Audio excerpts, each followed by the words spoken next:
When it comes to apples, Ohio is definitely on its game.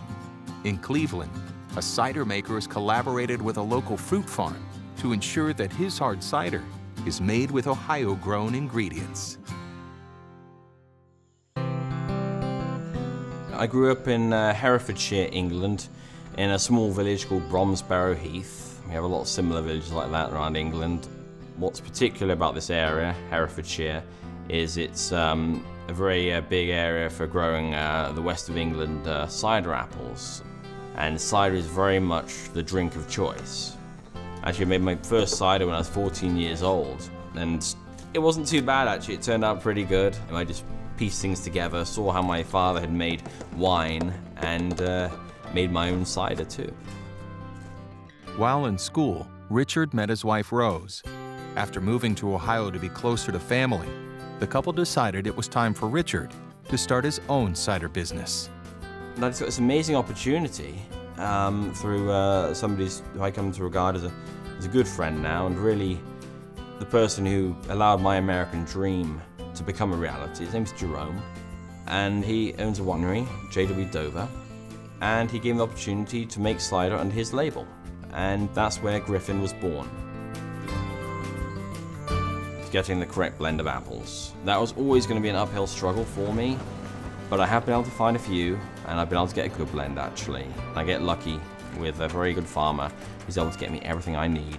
You have sweet apples and we have sour apples. You have high acid apples, you have low acid apples. Basically, all apples are good cider apples. It depends on the way you blend them and mix your varieties. Located in rural Elyria, Ohio, Grove Fruit Farm is home to 150 acres of orchard dedicated to growing 15 varieties of apples for commercial and retail markets.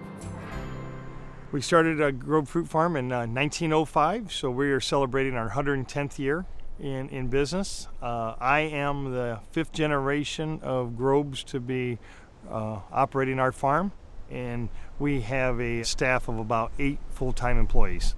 We start our season in July with our vegetable season, and then we move into our fall season with all of our varieties of apples and also cider, and then carry right through the winter months with our cider, apples, and potatoes. The lift truck comes in, takes the apples that have already been hand selected for Griffin Cider Works, dumps them into the hopper. The apples are then inspected, washed, and then they go up onto a conveyor into a grinder, which is called a hammer mill. And that hammer mill grinds the apples up into a pulp. As that pulp or slurry is then held into that stainless steel cone, and then in the bottom of the tank is a pump. And that pump extracts that pumice into the horizontal presses. We're using Good Nature squeeze boxes. They are horizontal presses that replicate the old-fashioned vertical presses called rack and cloth, and we get a good quality cider. The juice runs to the bottom of the stainless steel trays, and then it is pumped into a screen in case a seed or a piece of stem has got past the bags. And then at that point it is pumped into a holding tank ready for Griffin Cider Works. When we grind cider, we are grinding about 80 to 90 bins a day, which is close to 1,600 bushels of apples a day.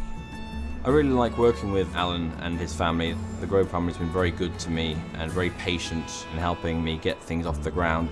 And all of our cider is actually delivered to the cidery. We pump it down to the old winery. Cidery and winery are pretty much the same thing. And we load it into very large tanks we have that are up to 4,000 gallons in size. We always take out a bit, which we put in our blending tank. We use that for what we call to seed the cider. So any additives that are going to be added to this juice, we're going to do an acid adjustment, but we'll do it in this blending tank. After aging for 3 to 6 months, the cider is ready to be bottled. The bottling process is actually incredibly simple. We have a simple 3-head bottle filler. It does 12-ounce bottles and 22-ounce if we need them. And we'll hook our bottle filler up to our bright tanks, the finishing tanks where the finished cider is. And it's really just a matter of loading it and filling them up. And we have a system which is quite nice. We put our bottles into 6-packs or Lucifer 22s. The bottles come in pre-labeled, and we just fill up the cases and send them out. The cider house used to be a bar called the Madison's Tavern. My wife and I at the time, we were really much into this idea about owning a pub and making a cider house because of my background already with a cider company. My wife has actually played a major role in this business actually coming together or being a reality. We've been seeing a lot of very happy people coming in and leaving to enjoying some very good cider, and we do also like to boast we have a very large gin selection. We have probably the largest in the area, about 28 different types and counting. It's been a long 5 years at times to get this going, but we are getting there, and the cider house has been doing some wonderful things for us.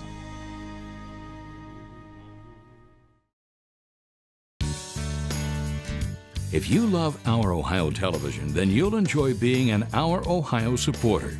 For just $25, you can enjoy Our Ohio magazine, support Ohio food and farms, and stay connected to what's happening in your community. Visit supportourohio.org